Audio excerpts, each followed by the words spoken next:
181페이지 기타 건축 분쟁 전문연입니다. 건축 분쟁 전문연을 우리가 건축을 하다 보면 건축 관계자들끼리 뭐 건축주도 있고 시공자도 있고 설계자도 있고 감리자도 있고 얘들 상호 간에 분쟁이 생길 수가 있어요. 또 건축하는 인근의 주민들, 이 인근 주민들 상호 간에도 분쟁이 생길 수가 있어요. 또 건축과 관련된 건축 관계 전문 기술자입니다. 이들끼리도 분쟁이 이렇게 생길 수가 있어요. 또 이렇게도 분쟁이 생기고 이렇게도 생기고 이렇게도 생깁니다. 이런 분쟁이 생길 때 분쟁을 해결하기 위해서 그지 안 맞습니까? 군산에서 열받으니까 불 질러본 거 그렇게 기분 내킨 대로 하지 말고 그거 나중에 후회하잖아요. 그러니까 주먹 이런 거 후회하지 말고 이렇게 분쟁이 생기면 이 분쟁은 전부 다 이 분쟁이 사적 관계 간의 분쟁이지 공적 주체와 분쟁이 아니요. 사적 주체나 분쟁이 생기면 우리나라는 국토부에서 이거를 해결하기 위해서 건축 분쟁 전문 위원회를 만들어 놓으니까 여기 와서 신청을 하면 여기서 해결해 주겠다는 얘기예요. 그래서 건축 분쟁 전문 위원회는 여기는 위원장 1명, 부위원장 1명 포함해서 15인 이내로 구성해 놓습니다. 그리고 얘들이 회의를 할 때는 15명이니까 인원이 많잖아요. 그래서 몇 명이 모이면 여냐, 과반수가 모이면 열고, 누구 몇 명이 찬성하면 출석의원 과반수 의견으로 의결하는 거예요. 이게 찬성하면. 과반수의 제적의원 과반 찬성으로 열고, 출석의원 과반 찬성으로 의결한다. 얘들이 분쟁이 생기면 첫 번째, 분쟁을 갖다가 조정해달라. 중재해달라 신청할 수도 있고, 중재입니다. 두 번째, 그럼 재정은 결정해달라. 이 사건, 분쟁을 결정해달라. 재정 신청할 수 있어요. 조정 신청은 싸우던 당사자 1인 이상. 아무나 와라 해줄 테니까. 이것은 아무나 오면 안 돼주고, 당사자 간에 합의해서 한마디로 둘이 손잡고 오라. 그럼 해줄 테니까. 그럼 조정 신청 들으면 이 건축 분쟁 전문위원회가 조정위원 3인으로 구성되는 조정위원회 만들어요. 재정 신청 들으면 재정위원회 5인으로 구성된 재정위원회를 만들어요. 그럼 이제 조정위원회, 재정위원회 얘들은 회의를 어떻게 해요? 회의 어떻게 합니까? 3명인데 한둘이 빠지면 회의가 안 되겠죠? 그래서 어떻게 열고 그러면 전원 출석 열고 어떻게 의결하고 그러면 과반 찬성 의결한다. 조정위원회는 조정 신청 받았으면 60일 내에 결과 끝나야 돼. 재정위원회는 재정 신청 받았으면 120일 결과 끝내야 돼. 60일 내에 어떻게 결과 끝나냐 그러면 조정위원들이 이제 나가서 현장 같은 거 보고 조정안 중재안 만들어주면 당사자는 15일 내에 수락한다 만다 의사표시 15일 내에 수락의 의사표시 하게 되면 이제 그걸 가지고 조정서 만들어가지고 자 이제 우리 여기다 기명 날인하자. 자 서로 사인하고 도장 찍자는 얘기요. 이렇게 싸우던 당사자하고 위원들이 기명 날인하면 조정서 내용들이 이제 합의가 됐으니까 더 이상 다툴 수 없다 이러면 조정이 끝나는 거예요. 재정 신청 120일 내 재정 문서 결정문 이렇게 됐다라고 결정문 던져주는 거예요. 이 결정문에 대해서 불만이 있으면 60일이라는 이 기간 내 60일 내 뭐 제기라? 소송 제기라. 60일 내 소송 제기를 안 한다든가 또는 제기된 소송이 철회가 돼버리면 그러면 이 내용 그대로 합의가 됐으니까 더 이상 다툴 수가 없다. 그러면 얘들이 출동해가지고 해결하려면 그 다음에 경비 같은 거 들지 않겠습니까? 시험도 해봐야 되고 감정도 해봐야 돈 들죠. 그 돈은 누가 내냐? 당사자들이 합의해서 내야 돼. 또 그 돈 가지고 서로 안 내겠다 싸우면 위원회가 또 다시 정해준다. 이게 분쟁 조정에 관한 내용이요. 자 봅시다. 181페이지. 자 건축 분쟁 전문위원회 1번 건축물 건축 등에 관한 분쟁의 조정 재정위에서 어디에 줄 거예요? 어디에? 국토부에 국토부의 건축 분쟁 전문을 둡니다. 조정 대상은 많답니다. 사적 주체 간의 건축주하고 허가권자 분쟁. 그것은 해결하는 게 그건 행정성 다툼이다. 그래서 사적 주체가 분쟁입니다. 2번 분쟁위원회 구성. 분쟁위원회는 각각 위원장, 부위원장 포함한 위원장 1명, 부위원장 1명 해가지고 15명 이내. 위원회 회의는 재적용 과반수 출석을 열고 출석위원 과반 찬성으로 의결합니다. 근데 이런 거하고 우리하고 무슨 관계 있을까요? 얘들 회의하는 거하고 우리하고 무슨 관계 있어요? 이게 우리 중개하는 우리하고 무슨 관계 있어요? 옛날 문제는 저런 거를 물어본다고. 그래야 헷갈리고 떨어지겠지. 그게 관계 있는 것이지. 이게 회의가 두 가지가 있으니까 그게 헷갈릴 거 아니에요. 옛날에 치사하게 저런 거를 다 내더란 얘기입니다. 16회 이후는 안 나오고 있지만 그때는 이런 걸 냈어요. 넘기면 2번 분쟁의 조정 절차인데 1번 조정 신청. 그것은 중재 신청. 조정은 중재. 조정 신청은 당해 사건 당사자 1명 이상이 하며 재정 신청, 결정 신청은 당사자 합의를 한다. 위원회는 조정 신청 받으면 60일, 재정 신청 받으면 120일 내 절차를 끝낸다. 물론 부득이한 사정이 있으면 위원회 의결로 기간을 연장할 수도 있습니다. 자, 2번, 1번. 조정은 3명의 조정위원회, 재정은 5명 재정위원회. 조정위원회, 재정위원회 회의는 3명, 5명이니까 한둘이 빠진 회의가 안 되니까 전원 출석 열고 출석위원 과반 찬성으로 의결합니다. 조정 효력인데 1번. 조정위원회는 조정안 만들었으면 당사자한테 줘요. 안 받은 당 15일 내에 수락한다. 의사표시해요. 그러면 당사자가 수락하게 되면 이제 조정서 만들어가지고 당사자하고 위원이 거기다 기명 날인해요. 그럼 이제 사인하면 그대로 조정부터 정도 합의가 된 거예요. 끝난 거예요. 4번 재정. 재정위원회가 재정했으면 재정문서, 결정문 정보를 갖다 당사자한테 딱 주면 당사자는 불만이 있으면 60일에 소송 제기라. 60일에 소송 제기를 안 한다든가 제기된 소송이 철회가 되면 재정문서 내용 그대로 합의가 됐어요. 끝난 거예요.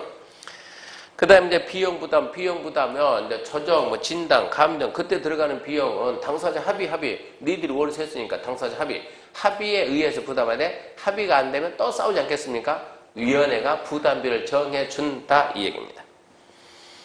그 다음에 이제 2번 위반 건물에 대한 조치에서 2번 이행강제금. 이행강제금도 그러니까 16회 이후로는 지금 안 나오고 있는데 혹시나 이행강제금은 위반입니다. 건축법에 위반된 건축물입니다. 법에 위반된 건축물에다가 자 법에 어긋나는 행위를 했어요. 건축지역에 자 일단은 법에 어긋났으니까 일단은 한 대 맞아야죠. 먼저 뭐 해야 돼요? 처벌하고 그리고 처벌하고 시정하세요. 시정명령 내립니다. 원상복회라 시정하라고 시정명령을 내리게 돼요.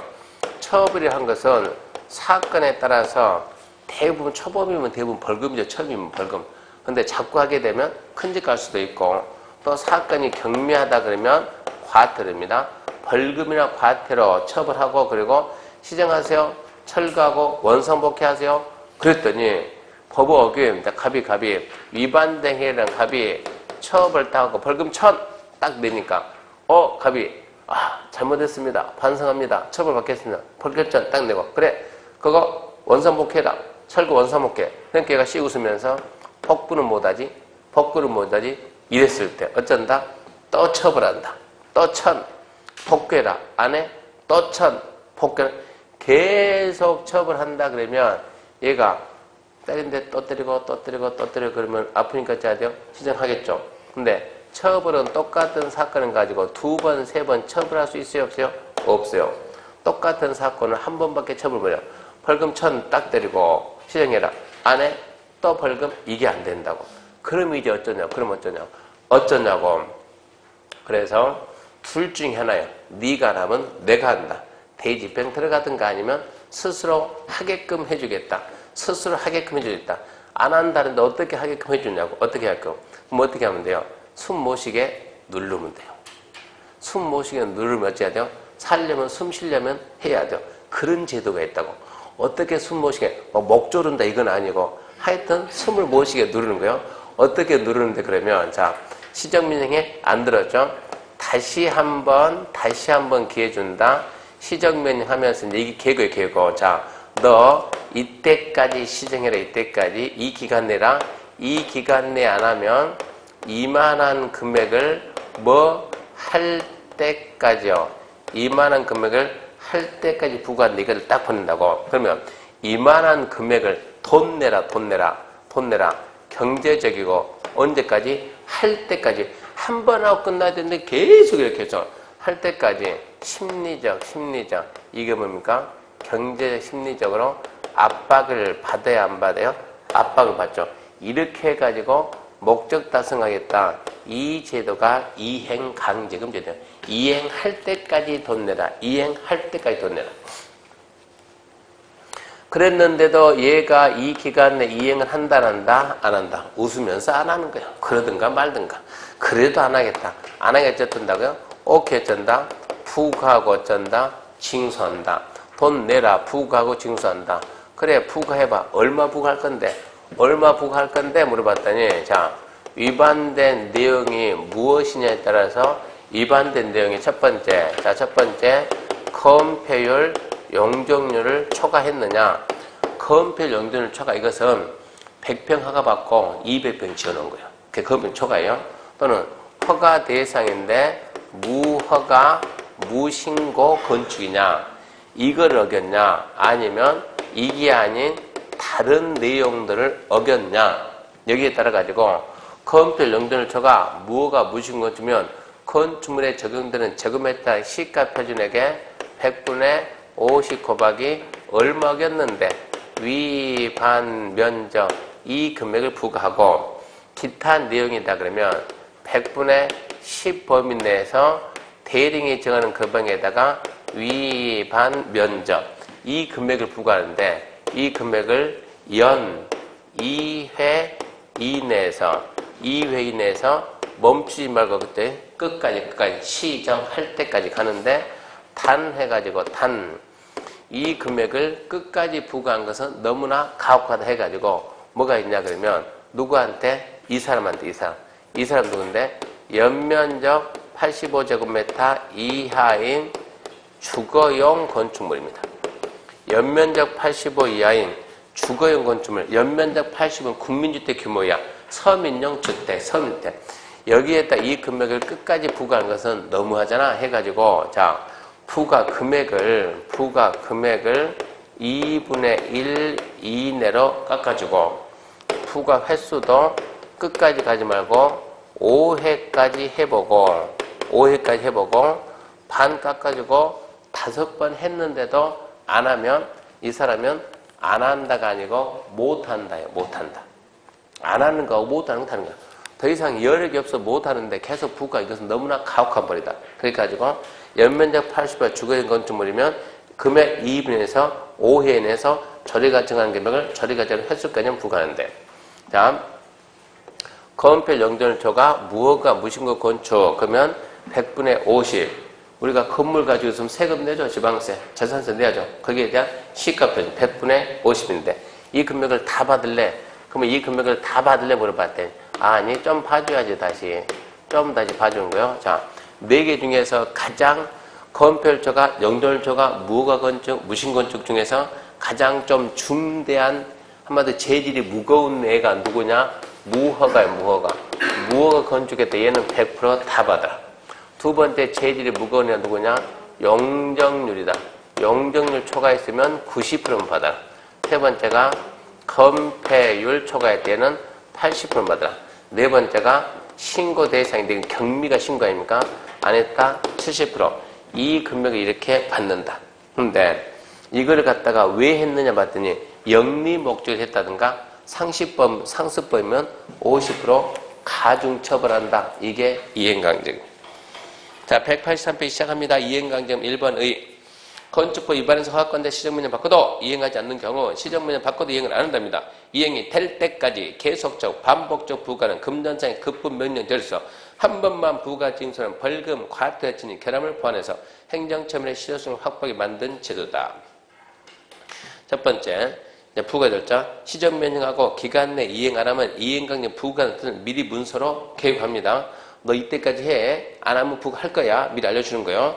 근데 2번 그래도 안 하는 거예요. 부과할 때는 금액 얼마, 왜 낸다, 언제까지 낸다, 어디에 낸다, 불만 있으면 이렇게 이의제기라 모든 형식을 갖춘 문서로 보냅니다. 금액 산정, 다음에 금액을 부과한다. 거음표 용도를 초과, 무효가 무신고초, 제곱미터 땅, 시가별 100분의 50 곱하기 위반 면적, 기타 100분의 10 범위 내에서 위반 면적. 다시 박스 위에 다음에 이행까지는 부과한다. 연면적 85야. 주거용 건축물은 2분의 1 보면 금액 반 깎아준다. 2분의 1 보면서 절에가 지난 금액을 부과하는데 그거 다 받을래 그랬더니 무허가 100% 받고 용도를 초과 90%, 건폐율 초과 80%, 무신고 건축 70%만 받을게. 거기에다가 2번 넘어갔죠? 허가권자는 영리목적 위반했다. 상습범위다. 그러면 50% 범위 내에서 가정할 수 있습니다. 이행강제금 부과했더니 1번 돈 내 그랬더니 1번 그때 비로소 이행하는 거예요. 그때 이행. 어째요? 이미 부과된 건 받아야 돼요. 이미 부과된 건 받고 새로운 것은 중단하고 돈 내 그런데 이행 안 해. 그럼 너는 할 때까지 연 2위에 인해서 끝까지 가는데 단 위 3단서가 뭐냐? 연면적 80의 주거용 건축물은 2회 이내 아니죠. 2분의 2 내에서 몇 회? 5회 이내에서 5번까지만 해보라고. 서민용 주택이니까. 강제징수는 그렇게 해가지고 그래도 기간 내 안 낸다 쳐들어간다죠. 뭐라고? 강제징수. 지방세 외 수익금의 징수에 관한 법률 규정에 따라 징수합니다. 그게 강제징수입니다. 거기까지가 주택법 내용인데 지금 마지막에 했던 분쟁조정이나 이행강제금 혹시나 한번 해봤지 절대 중요한 내용이 아니에요. 그럼 바로 이제 주택법 갑니다. 주택법이 건축법보다는 공부하기가 훨씬 쉽죠. 주택법은 제1장 총설에서는 주로 용어입니다. 이 법에서 사용되는 용어. 근데 용어가 보통 2문제 정도 나올 거예요. 두 번째 제2장이 주택의 건설에 관한 사인데 주택의 건설에서 건설의 주체를 보고 주택법은 사업주체인데 이 사업주체에서 뭐가 나오냐? 주택조합이 나오는데 주택조합 파트가 중요한 파트가 될 것이고 두 번째 주택건설 사업을 하려면 건축법은 건축허가 받는데 주택법은 사업계획승인 받아요. 그러니까 사업계획승인 과정 봐야 되고 그리고 주택건설 자금해가지고 주택상환 사채가 있다고 그쪽 볼 것이고 3장이 주택의 공급에 관한 사인데 주택의 공급에서는 첫 번째 뭐가 있냐 그러면 분양가 상한제 적용주택 두 번째 주택 공급 질서를 유지하자 세 번째 투기 과열지구하고 전매 제한이다. 오늘 지금 뉴스 보니까 뭐 하나 좋은 소식이 나왔냐 그러면 오늘 뉴스에서 뭐 좋은 나왔냐 공급이 분양받는데 분양에 대해서는 아직까지 전문 자격증이 없거든요. 분양에 대해서는. 그러니까 뭐라 나왔냐 공인중개사가 그걸 해야 되지 않겠냐 이게 지금 기사에 나온 거예요. 분양을 앞으로 분양상담사는 여러분 필요하면 분양상담사 자격증 필요하면 말하세요. 제가 만들어줄 테니까. 근데 제 교육받고 제가 한 20분 교육하고 자격증 만들어줄게요. 요즘 자격증은 민간이 만듭니다. 민간이 자격증 만들어가지고 그게 우리나라에서 그 자격증 많은 사람이 취득을 하고 실질적으로 이 자격이 필요하다면 국가에다 공인신청을 국가가 심사를 하는 거예요. 과연 이 자격증이 필요한가 제도가 필요한가 그럼 국가가 그걸 갖다가 공인 인정해 준다고. 아직까지 공인받은 그런 자격증은 없어요. 민간 자격증 엄청나게 많이 되면 빌딩 관리사, 무슨 관리사 어마하게 많은데 아직까지 인정 떨어진 건 없어요. 그러니까 거의 이제 근처까지 간 것들은 몇 개 있어요, 지금. 그것도 있는데.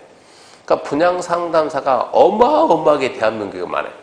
분양 상담사가. 그러니까 2시간 교육하면 주거든요. 자, 2시간 교육 받으세요. 수강료 15만 원 내고. 응? 15만 원 그 장사하려고 이걸 만든 거예요. 그 장사하려고. 근데 이분은 그게 필요한 거예요. 15만 원이 돈이냐? 뭐가 있는데? 증이 생기는데. 그래서 그런 엉터리 그런 자격증 필요가 없고 그래서 공인중개사가 분양도 맡아야 되지 않겠는가 이런 말이 나오니까 그것은 좀 좋은 거라고 그것은. 그 다음에 네 번째 공동주택에 대해서 리모델링 합니다. 리모델링 이런 내용들이 배웁니다. 이게 주택법이 총 몇 문제 나와요? 그러면 7문제 나오는데 그 중에서 4문제는 기본이고 주택법은 건축법 좀 쉬우니까 평범하게 나오면 5문제까지는 쉽게 맞출 수 있어요. 공부하기가 훨씬 쉬워요. 자, 보게 되면 186회 1번 법목적 읽어보세요. 예의상 썼습니다. 예의상 써놓고 영어에서 1번 주택은 안내서 100% 나옵니다. 100% 주택은 100% 나오는데 한 문제 나올 것이냐 2문제 나올 것이냐. 주택은 내용이 많아요. 주택은 세대의 구성원이 세대의 구성원 누구요? 아빠, 엄마, 아들, 딸 독립된 주거 생활을 영위할 수 있는 건축물 부속토지 포함한다 제외한다? 부속토지 포함. 그 첫 번째 함정이요. 단독, 공동을 구분해요. 단독, 공동, 복합을 구분해요. 단독하고 공동을 구분한다. 그거 찾는 게 시험 문제라고. 그러니까 거기에 벌써 함정이 몇 개 들어갔어요? 2개. 자, 부속토지 포함하고 단독, 공동 구분한다. 자, 그럼 이제 단독, 공동 구분 어떻게 하냐? 건축법의 단독이란 단독, 다중, 다가구, 공간. 공동, 아파트, 연립, 다주택, 기숙사. 근데 주택법은 단독은 단독, 다중, 다가구, 공간은 주택이 아니다. 공동주택, 아파트, 연립, 다세대, 기숙사는 주택이 아니다. 어디서? 주택법에서. 옛날 시험 문제 1번, 2번, 3번, 4번, 5번. 자, 1번 아파트, 2번 연립, 3번 다세대, 4번 기숙사, 5번 다가구. 문제, 다음 중 공동주택이 아닌 것은? 다음 중 공동주택이 아닌 거 1번 아파트, 2번 연립, 3번 다세대, 4번 기숙사, 5번 다가구. 답 몇 번입니까? 몇 번? 기숙사 4번. 이렇게 써서 온 사람이 있더라고요. 남들은 몇 번 썼는데 남들은 5번 쓰고 합격했는데 예, 꼭 떨어진 사람은 기숙사 써가지고 교수님 이거 기숙사 답 아닙니까? 왜? 기숙사는 공동주택이 아니라 그랬잖아요. 누가? 수업시간 했잖아요. 내가? 언제? 주택법 시간에. 문제가 주택법령상 이게 아니잖아요. 이것은 공법 문제가 아니고 공법에서는 공동주택이 아니 이런 문제 안 나요. 공법은 어디? 학교론에서 다음 중 공동주택이 아닌 것. 그러면 단독주택, 공동주택 분류, 건축물 분류 대한민국 어디서 한다고? 건축법에서 일반법에서 말이 없으면 당연히 건축법 일반법 생각해야지. 그런다고 수업 시간에 제가 건축법에 주택법에서 기숙사 아니라 했다고 그러면 근다고 다가구가 공동주택이 됩니까? 그 말이 안 되지. 얘는 명백하게 뭐라고? 단독이라고 단독. 이렇게 풀고 가야 돼 이렇게. 근데 이런 문제도 나오더라 이런 얘기요. 실수해서 주택법이 생각나서 4번 쓰는 경우도 있더라 이런 얘기요. 그러니까 판단을 좀 잘해야 돼요. 단독이 다중 그럼 다중 뭡니까? 중 3층이야 330이야. 다가구 3계층이야 660이야 19세대야. 그 다음에 아파트 그러면 아파트 5계층 이상 연립 4계층 이하기 660 초과 다세대 4계층 이하기 660 이하. 그 숫자는 중요하니까 반드시 잡아놓고. 그 다음에 3번 국민주택 올해 국민주택 반드시 뭐하니까 안 나오면 좀 뭐하니까 99.9% 나요. 99.9%. 철저히 정상이면 내야 돼요. 국민주택이 내용이 엄청 많아진 거예요. 완전 작았었는데 작년에 국민주택 개념이 바뀌고 작년에 안 냈으니까 올해 안 낼 수가 없습니다. 이것은 국민주택이란 다음 안에 해당 주택에서 국민주택 규모 이하다. 동그라미 2번 봐요.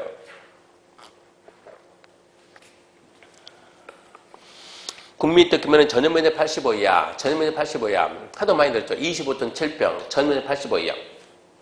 수도권을 제외한 도시지역이 아닌 읍면은 100. 그러니까 수도권은 무조건 85 이하. 비수도권도 도시지역은 무조건 85 이하. 수도권을 제외한 도시지역이 아닌 읍면은 100 이하. 딱 알고 국민주택이 뭡니까? 물어보면 1번 박스 기억. 국가지자체 공사가 건설하면서 85 이하 100이야. 두 번째, 니은. 국가지자체 재정으로 건설하면서 85 이하 100이야. 또 주택, 도시기금, 자금 지원받아 건설하는 85 이하 100이야. 그러니까 시험 문제가 다음 중 국민주택이 아닌 것은 이렇게 물 수도 있다고. 개념이 엄청 많으니까. 그러니까 첫 번째, 누가 지었냐 때 누가 지었냐. 국가지자체 공사가 지었다. 그러면서 85 이하 100이야. 두 번째, 무슨 돈 가지고 했냐. 무슨 돈 가지고. 국가지자체 재원으로 해가지고 85 이하 100이야. 주택, 도시기금 지원받아서 85 이하 100이야. 현대가 80제곱미터 주택을 지었으면 국민주택입니까? 아닙니까? 국가지자체 공사가 아니잖아요. 현대가 80의 주택을 지었다 국민주택이냐 아니냐라고 물어보면 무슨 돈인데? 무슨 돈? 이렇게 물어봐야지. 현대 자기 돈인데? 그러면 뭐라고? 민영주택. 이거 국가지자체 돈인데? 그러면 국민주택. 주택 도시기금 들어갔는데? 그러면 국민주택. 이렇게 해석을 해야 된다. 민영주택은 국민주택을 제외. 국민주택이 아니면 나머지는 민영주택. 자, 4번 임대주택 등입니다. 임대주택 등. 자, 임대주택이란 임대를 목적으로 하는 주택에서 공공임대하고 민간임대입니다. 그러니까 지문 하나 나올 수가 있죠. OX가 아니고 5개 채우려고. 우리 오지 산다니까. 공공임대하고 민간임대 나온다. 토지 임대부 분양주택. 그대로 해석해요. 토지는 임대하고 분양주택이니까 주택만 분양한다. 즉 토지 소유권은 사업계획 승인받아 토지 임대부 분양주택을 건설한 시행자 가지고 건물하고 복리 단지 내 상가. 건물과 단지 내 상가는 소유권을 주택을 분양자가 가지는 주택. 그러니까 그런 주택은 일반 건설에서는 안 되겠죠. 대부분 LH가 짓겠구나 그런 생각해야 되고. 그 다음 이제 2번 도생입니다. 도생은 첫 번째 300 미만 국민주택 규모니까 85 이하 300 미만 국민주택 규모에 해당 주택으로서 대통령령이 정하는 주택이다. 대통령령을 보게 되면 사업계획 승인받아서 도시지 건설주택이다. 아, 그래서 도생이구나. 도시형 생활주택. 시골형 아니고 도시형 생활주택. 종류는 단지형 연립, 단지형 다세대, 단지형 연립, 단지형 다세대, 원룸형 세 가지겠어요. 자, 단지형 연립, 단지형 다세대는 원룸형을 제외한 것으로서 이 특징이 원래 연립하고 다세대는 주거용으로 쓰는 게 4계층인데 도생으로 하게 되면 5계층까지 한다. 주거 원래 5계층이면 아파트인데 여기서는 아니라고. 도생을 하게 되면 연립 다세대를 몇 계층까지 5계층까지 할 수 있다. 5층까지 할 수 있다. 그렇게 말해놓고 처음에는 안 나왔지만 그게 특징이에요. 그 다음에 이제 원룸형은 다음 요건은 모든 같은 공동주택. 아파트 연립 다세대니까 결론 도생은 공동주택이지 단독주택이 아니다. 도생은 공동주택이지 단독주택이 아니다. 그래야 여러분들이 원룸형 도생하고 일반 원룸하고 알아야 돼요. 일반 원룸도 있고 도생의 원룸도 있고 생긴 건 똑같아요. 이렇게 해가지고 자 1층, 2층, 3층, 4층 해가지고 전부 다 원룸 만들어가지고 전부 다 세 주는 경우도 있고 또는 어디 가게 되면 이렇게 1층, 2층, 3층, 4층 해가지고 1층, 2층, 3층 멋저거 세 주고 4층은 누가 살고? 주인이 살고. 이것은 그냥 일반 원룸일 수 있고 일반 원룸이 뭐예요? 다가구. 일반 원룸일 수 있고 도생인 원룸일 수 있고 만약에 이게 일반 원룸이면 다가구다. 이것은 도생의 원룸이면 이거는 다가구가 안 되고 뭐가 돼요? 그러면 다세대예요. 다세대. 무슨 얘기냐? 단독주택은 이게 구분등기가 돼야 안 돼요? 구분등기가 안 돼요. 전부 다 하나로 소유자 갑 이렇게 나온다. 갑. 주인이 누구라고? 주인이 을이라고. 그러면 이것은 소유자가 어떻게 나와요? 소유자가 이것은 을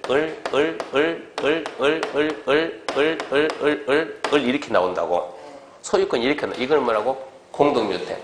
이거는 뭐라고? 단독주택. 그러니까 을이 자 내가 이거 가지고 있는데 이거 병한테 팔자 그러면 여기만 병 이렇게 팔 수 있다고 없다고? 있다고. 분양이 된다고 분양이 이것은 세대가 이거는 뭐라고? 도생 공동주택. 이거는 우리가 보통 말하는 원룸 뭐 원룸 통매매 이거 그냥 원룸. 이것은 이거 구분등기 돼야 안 돼요? 안 돼. 이것은 단독 이런 얘기요. 지금부터 하고자 이거 도생인 원룸이요. 도생인 원룸. 도생 원룸 첫 번째 세대별로 독립된 주거 가능하도록 욕실 부엌. 주거 생활이 뭐라고? 먹고 씻고 자고는 해야 되니까 일단은 기본적으로 룸 자는 거 지장 없지 않을까? 먹고 뭐가 있어야지? 부엌이 있어야 되고 씻고 욕실은 있어야지. 독립된 두 번째 욕실하고 보일러. 자 이제 물 튀면 안 되니까 욕실을 막아야죠. 가스 새면 안 되니까 보일러실도 막아야죠. 욕실하고 보일러실 제외한 부분은 하나의 공간 한다. 그래서 원룸이 원룸. 근데 전원면적 30 이상인 몇 개? 2개 공간 할 수 있다. 2개 공간 할 수 있어요.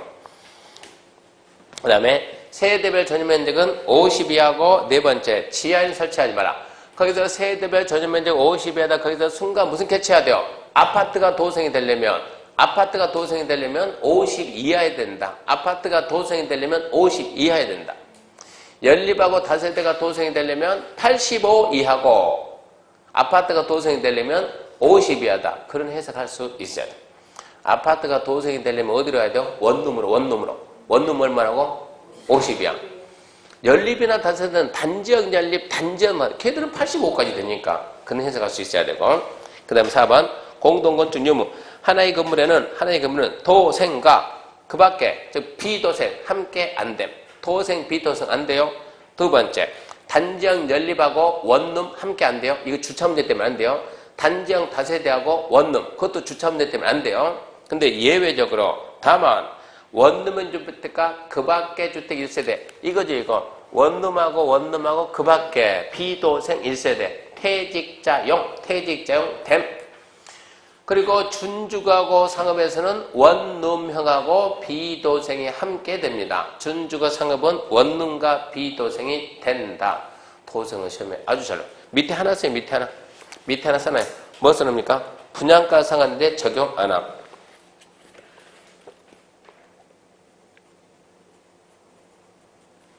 도생은 분양가 상한제 적용한다 안 한다? 안 한다. 분양가 상한제 적용 안 한다. 그게 알아놓고요. 그래서 도생은 분양가 상한제 적용 안 받으니까 좋은 거예요? 안 좋은 거예요? 분양가 상한제 적용을 안 받으니까 도생은 좋은 거예요? 안 좋은 거예요? 옛날 실장이 얘기하더라니까.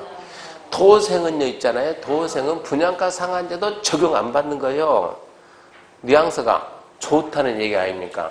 뉘앙스가. 그래서 그러면은 실장님 도생은 분양가 상한제 적용 받는 게 좋아요? 안 받는 게 좋아요? 그러니까 교수님 안 받는 게 좋은 거 아니에요? 응? 안 받는 게 좋은 게 아니에요? 그 말은 우리 실장은 중개하는 실장은 이 도생이 나오면 자기 돈으로 다 사야 돼요. 손님한테 팔아야 돼요. 파는 사람은 싼 게 좋아요? 비싼 게 좋아요? 비싼 게 좋죠. 사는 사람은. 어차피 원룸 살 거 1억에 사니 막 5억에 사는 게 좋죠. 산 사람은. 우리는 비싼 걸 좋아하니까. 싼 게 좋아요? 비싼 게 좋아요? 싼 게. 그러니까 도생은 분양가 상한제 적용 안 받으니까 비싸니까 좋은 거예요? 나쁜 거예요? 매수. 중개 입장은 매수라니까 매수. 사야 되니까 우리가 중개 사야 되니까 어쩐다고? 안 좋은 거지. 근데 설명을 그렇게 하더라니까. 있잖아요. 도생은 분양가 상한제도 안 받은 거예요. 그러니까 듣는 손님이 그러면 좋은 거네. 같이 모르니까. 듣고 있는 저는 신기한 거예요. 와 저렇게 말해도 되네.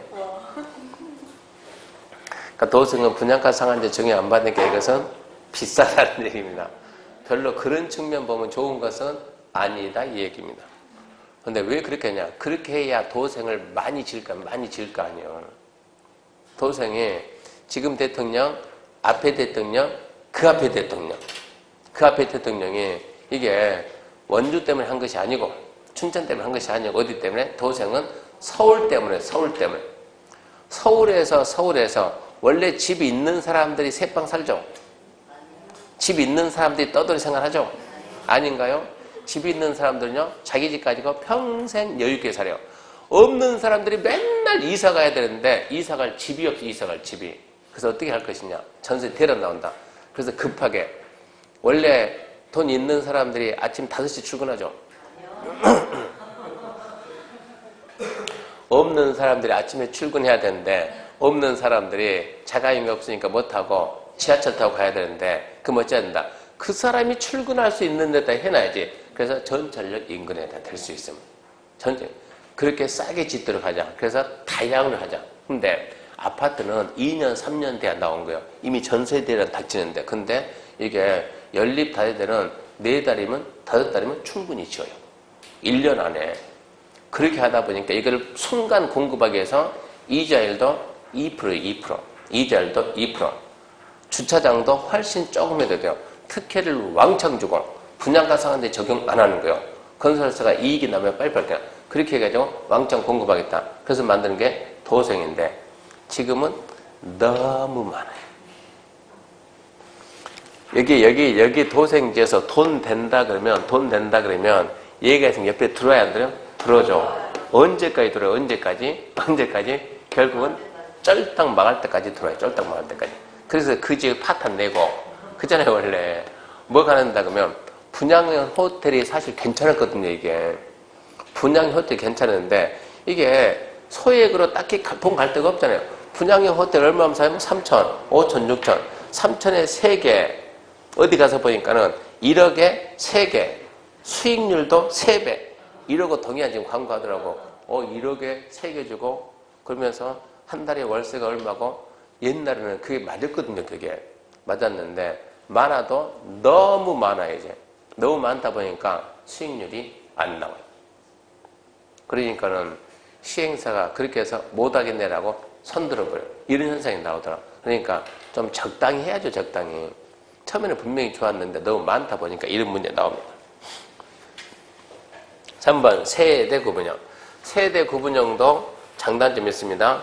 세대 구분형은 옛날하고 지금 옛날에 우리가 한 세대 그러면 4인 가족 잡았는데 지금 몇인 잡습니까?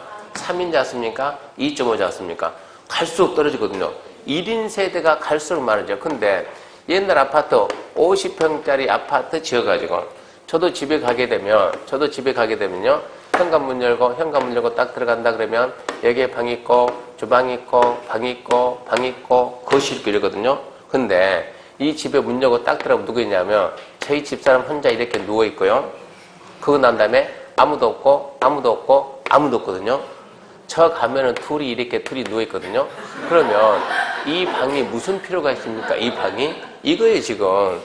근데 문제는 이렇게 커지면은 관리비만 왕창 내고 무슨 필요가 있습니까? 그래서 앞으로 그렇게 하지 말고 자 이만큼 나눠가지고 여기는 주인 살고 월세 주면 이게 원룸은 기본적으로 아무리 작아도 지금 원주 얼마인데 원룸이? 30 나옵니까? 40만 원만 나온다 하더라도 그러면 관리비는 내겠네. 관리비는 이 개념이거든요. 이렇게 해서 이렇게 주다가 저도 큰애 딸내미 있고 작은애 아들이 있는데 얘가 들어오면 지방 들어가겠죠. 얘 지금 밖에 나가 살거든요. 못 버티면 이렇게 들어와야지. 그러면 이제 얘들 들어오면 우리도 안으로 들어가야지. 이렇게. 안방에 안 들어간 지가 진짜 오래됐어요. 안방 안 되면 맨날 거기서만 살고 있으니까 둘이 지금 이렇게 살고 있는데 그러다 보면은 여차하면 다시 들어가야 되니까 그러면 여차하면 이걸 갖다 하나 이렇게 타야 되니까 이 벽을 경량골조를 하든가 아니면 처음부터 이렇게 문을 만들어 놓든가 이 구조가 지금 여기서 말하는 세대 구분형 공동주택 한 지붕 두 가지. 공동주택 내부 공간의 일부를 세대별로 구분 생활이 가능한 구조라 돼 구분된 공간 일부 구분 소유 안 됩니다. 구분 공간 일부 구분 소유 안 됩니다. 그래서 1번 세대 구분형 공동주택 세대별 구분된 각각 공간마다 이런 거 이해해야 돼요. 각각 독립된 주거생활이니까 현관문이 이렇게 틀려. 현관문이 너도 다르고 나도 다르고 그리고 각각 주거생활은 여기다 욕실 따로 부엌 따로 있어야 되는 거예요. 잠을 잘 것이니까. 그러니까 독립된 현관, 욕실, 부엌은 따로 있어야 된다. 주거생활 각각 하니까. 2번 하나의 세대가 통합 사용할 수 있도록 세대 간 연결문 경량구조 경계벽을 설치하고 3번 세대 구분형 공동주택 세대 간 공동주택 전체에서 3분의 1. 이게 지금 이게 좀 더 있지만 주택 건설 이거는 하나의 세대를 보니까 주차 문제가 신경 있게 돼버리면 그래서 전체 세대의 3분의 2 이내를 하고 4번 전용 면적도 전체 전용 면적의 3분의 1 이내를 하고 5번 주택 건설 기준은 무슨 얘기냐? 주택 건설 기준은 이 아파트 건설할 때 50세대면 의무적으로 관리사무소가 들어가요. 이게 100세대면 100세대다 그러면 노인정이 들어가요. 300세대다 그러면 휴게소 들어가요. 500세대다 그러면은 여기에 도서관. 자꾸 이런 게 추가된다. 이런 게 추가된다. 추가. 그러니까 세대가 많은 게 무조건 주민들한테 유리하다. 편의시설이 많으니까. 그러면 50세대 뭐가 들어간다고? 관리사무소. 50세대 계산할 때 이거 하나로 봐야 돼요? 둘로 봐야 되는 얘기요. 그때는 하나로 본다 이 얘기. 주택 건설 기준 그런 얘기요. 주택 건설 기준 적용할 때는 하나의 세대를 본다. 자, 그럼 이제 뭔지 알았으면 세대 구분형 공동일 때는 하나, 둘, 셋, 하나. 구분 소유 안 돼. 구분 소유 안 돼요. 1분은 구분 소유 안 돼. 둘, 3분의 1 이내. 셋, 주택 건설 기준 하나의 세대를 본다. 그것만 보면 되죠. 4번 준주택은 주택은 아니지만 주거시설로 이용 가능한 게 준주택이에요. 주택은 아니지만 주거시설 이용 가능한 게 준주택. 기타, 오피스텔, 노인복지, 기숙사, 다중생활시설. 다중생활시설은 2종일 수도 있고 숙박일 수도 있는데 여기서 2종이다 숙박이다 그런 말이 있어요 없어요? 없죠. 그러니까 2종이든 숙박이든 다중은 무조건 뭐라고? 준주택이다. 그렇게 미래야 돼. 5번 부대하고 복리인데 부대에 있어 보니까 이 차이점은 평소에 주민들이 어울려 있냐 없냐. 주차장 가게 되면 평소에 주민들이 있어요? 차가 있어요? 차가 있는 거예요. 자전거 보관소에는 주민이 있어요? 차가 있어요? 차가 있는 거예요. 그런 데가 뭐예요? 부대. 주민입니다. 주민. 입주자, 주민. 관리 요원들은 주민이 아니에요. 경비 아저씨는 주민이 아니에요. 그러니까 경비실 들어가지 말아줘. 선물 갈 때까지 관리사무소 들어가지 마라. 자꾸 들어다니면 뭐 같아요? 복리 같아요. 복리. 그러니까 경비실하고 관리사무소만 안 헷갈릴 수가 없어요. 평소에 주민들이 없는데 그건 전부 다 부대. 주민들이 있는데 복리. 그러니까 관리사무소하고 경비실 둘만 주의하면 충분해요. 안 읽어도 사람이 있냐 없냐 구분하면 돼요. 우리가 단지 내 상가 그게 뭡니까? 근린 생활시설. 주민들이 있어요 없어요? 있지. 그건 뭐예요? 복리지 복리. 자, 놀이터 복리지. 운동시설 복리지. 노인정 복리지. 공중화장실. 공중화장실 그러면 화장실 막 2명 3명 들어가서 잡담하고 있어요. 일보고 바로 나옵니까? 사람이 있어요 없어요? 없죠. 뭘 가야 돼요? 부대 가야죠. 부대. 해석을 그렇게 해야 돼요. 그 다음에 이제 6번 기관시설든 기관시설이란 기관. 도로, 상하수, 전기, 가스, 통신, 지역난방. 첫 글 따서 도상전, 가통지. 그게 기관시설인데 간선시설은 단지 안에 있는 도상전, 가통지와 단지 밖에 있는 도상전, 가통지를 연결하는 자, 단지 안에 이렇게 도로가 있고 밖에 도로가 있다. 이것도 기관시설, 이것도 기관시설인데 연결해주는 이 구간, 이걸 보고 우리는 간선시설이다. 단지 안에 있는 기관시설, 밖에 있는 같은 종류 기관시설 연결해주는 도상전, 가통지, 이게 간선시설이요. 그러면서 다만 가통지는 가스, 통신, 지역난방은 단지 안에 있는 부분도 뭐라 본다고? 간선 본다. 무슨 얘기냐? 이렇게 단지 안에 도로 그러면 얘는 부대예요, 부대. 얘는 부대예요, 부대. 이렇게 가야 된다고. 근데 단지 안에 있는 가스, 통신, 지역난방 너는 간선이다 이 얘기입니다. 그 다음에 관리주체는 아직 시험에 나온 적 없어요. 혹시 시험 문제가 다음 중 주택법령상 관리주체에 해당하지 않는 자는 그럼 정답은 입주자 대피. 그거 말고 답 나올 만한 게 없어요.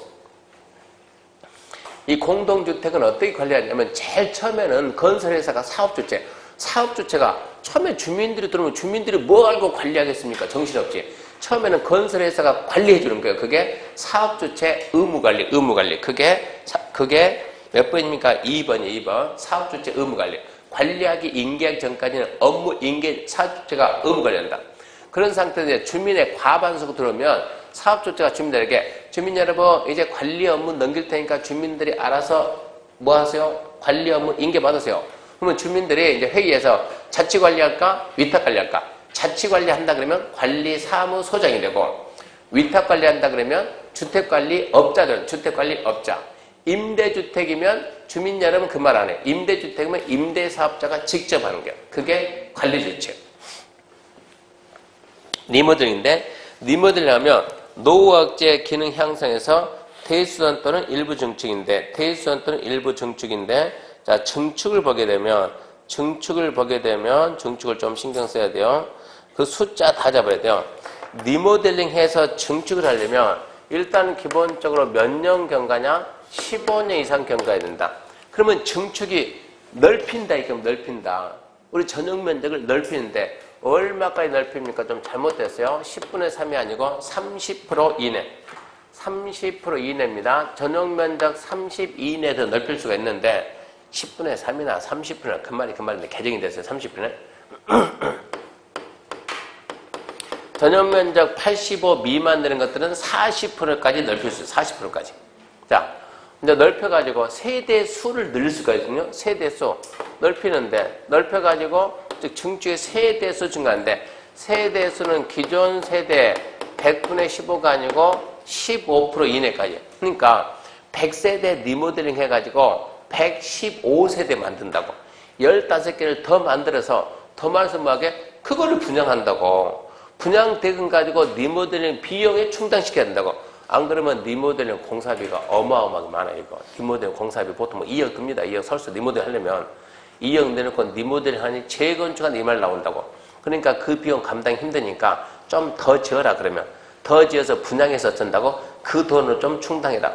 그러면 이게 증축을 할 때 수직 방향으로 증축을 할 때는 최대 몇 개층까지?